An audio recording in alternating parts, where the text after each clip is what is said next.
craze, the crazies. My family, as I'd like to call them. So I figured we'd start off with the head of the family. And my old man is a cross between Santa Claus and Humpty Dumpty.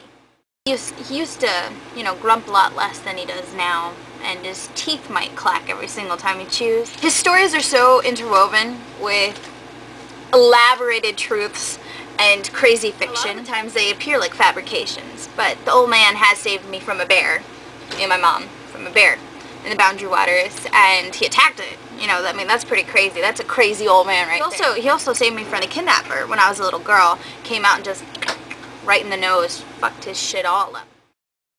Sorry, had to take a break, grab a Corona. It's tough business talking about your family even when they're in the room. Alright. She's eating peanut butter and making a sandwich, so it's okay, we'll talk about it, doesn't matter. What does a Russian do when they don't like vodka? Vodka. You know, they fill that void with endless amounts of gambling. Oh, and cigarettes. Woman's gotta love her cigarettes, I suppose. This old lady usually has a lot of old men looking at her every single time she bends over. One of those peach asses, you know, little peach and big in your face. Those people that are, they just won't fight with you because they figure they're already right and they're too proud to fight. Crazy stories. You're not telling her what she wants to hear. She'll ask you to repeat it and then she'll like add her own little elaborations to it. And keeps life from being far from the mundane, but I gotta say, you need to get the duct tape out around this woman. Just plain and simple. Then there's my brother Ed. His name is Erasmo Vasquez. Everyone around here usually calls him JR, Ed, Jr., you know, one of those. He's an alcoholic on a break. He didn't necessarily give up the juice, as so much the fact that he doesn't have enough money to pay for the stuff. He refuses to get a job, he refuses to get a fucking job, although he pretends like he's trying. Poor man is not. One hell of a mechanic. One hell of a drunk. You gotta keep this man away from your cooler. He will sneak into your cooler and drink. We always have to keep tabs on him, be like, settle down, Ed, settle down, be a good man, be a good man. Crazy Al. I call him Moody Moose Buttons because he's one of the most difficult people to live with you will ever meet. This man must have done something wrong in all his past lives. He is a walking number 13 with the numbers in and around graved on his forehead. You know, every car that he's owned has come mentally prepared to be scrap metal. Martyrs of cars they are. Donating their lives so that the next car might see to have a car wash. Rest in peace. Those cars. Tombstones on those bitches, I'll tell you what. Junkyard. I was lucky in some ways though. He did survive this crazy motorcycle accident where this drunk driver came across the line and hit him in his chest. So now he has this huge scar here and we like to call that his chicken. He almost lost his arm. His whole lung, everything was sticking out of that cavity. That tissue didn't start taking with the grafts that they were going to have to chop that arm off. So very lucky for him that he got to keep it. Not lucky for you if you get on the bad side of that scar. Then my oldest brother. His name is John, everyone calls him Big Bad John. You know, we like to go to Vegas and play poker together. A lot of fun. He's a developer, and he watches Sunday Mass on the tube. This man can find a meaning in a piece of paper, you know, falling off the fridge. He's into conspiracies, and the whole world is out to get this brother John of mine. But if that's a little bit of crazy, well then, sadly, the whole Tisdale family has it. This man once had a gun held to his head, walked out. Not even a scratch. By the way, one thing I always say is the man looks like he belongs in an 80s porn. I don't know, it's like the mustache. So then there's my brother John's wife, and her name is Cindy, and this lady has mastered the art of con. College professors, straight around in circles, don't know which is up, down, around, or where the hell ever. She's a city gal of sorts, still trying to fit into that country gal's shoe. Damn tight shoe. Still not a perfect fit. Her life led up to this now dead doll roar has been nothing short but a spectacular one. However, stories still run deep. Such as the chickens that used to be in the backyard that she refused to let me eat. You know, all started to disappear one by one, right? She'd always say, "Hawks, Sasha. Hawks are the culprits." Hawk says she. Wolves say I. She's a wolf. Lamb chops outfit. Moving on to my niece Cassie, that's Cindy's first spawn. In Cassie's instance, the beer is always half full, more than half full.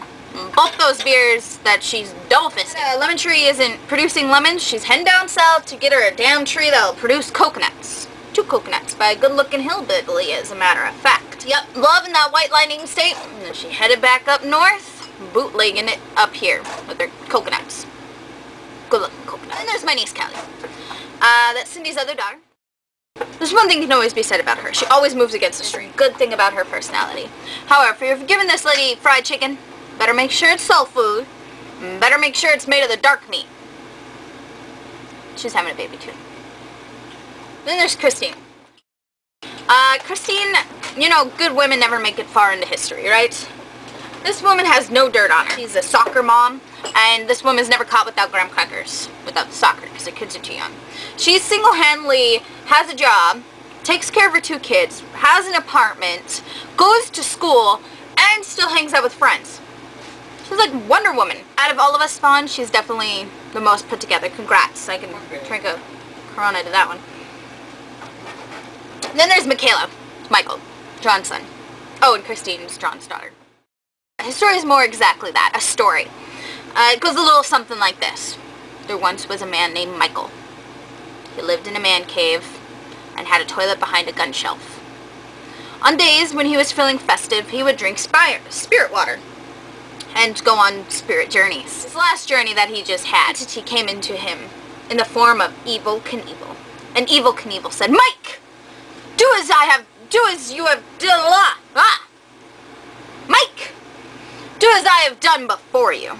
Mike looks at him, nods his head, and says, "Why, sure, this sounds good." He hops on his motor guiding snowmobile of a horse and gallops over the treetops.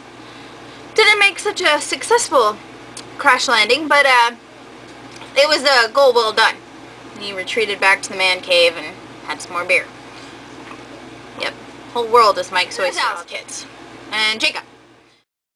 One thing I remember about this man, we were all drinking in a skater bowl in Las Vegas, and he took a shit. He took a shit in the corner and wiped his ass with a hobo sweatshirt. It's pretty extreme. That's pretty rememberable. That's what I call a shwasted night right there. That's not right. That can't get right. Moving on to my brother's twin girls. From his first wife as well as Jacob. These girls are cute skater rock, little punk rocker girls. And even though they're a little bit insanium in the cranium because they're raised and bred in Bullhead City, Arizona, where you can fry an egg on the pavement, it's gotta do something to those juices in your frontal lobe. To have just newly arrived lady lumps. Don't have much time for Dad anymore. Hardly have time for Sasha. Basically everything's all about hush-hush boyfriends. Shh. It's Hannah Banana. That's Al's other girl. She's an instigator. She's also in Heartbreaking 101. Her smile is about as innocent as an alligator's in Louisiana. Smiling at you before it's gonna chop your fucking leg off. That's about as innocent as she is. And this woman needs to get a pen. Someone needs to give her a pen. Her lies have no bounds. Everything that's coming out of her lips is purely fabricated. Someone needs to get her a pen and paper so she can write all these stories down. And stop telling them to us. Because no one can trust her anymore. She's untrustable. Anyway, she's in Heartbreaking 101. And I went into the back room. She goes up to my ex and she goes, "Shh, don't tell Sasha. Give me a kiss." Heartbreaking 101, like I said.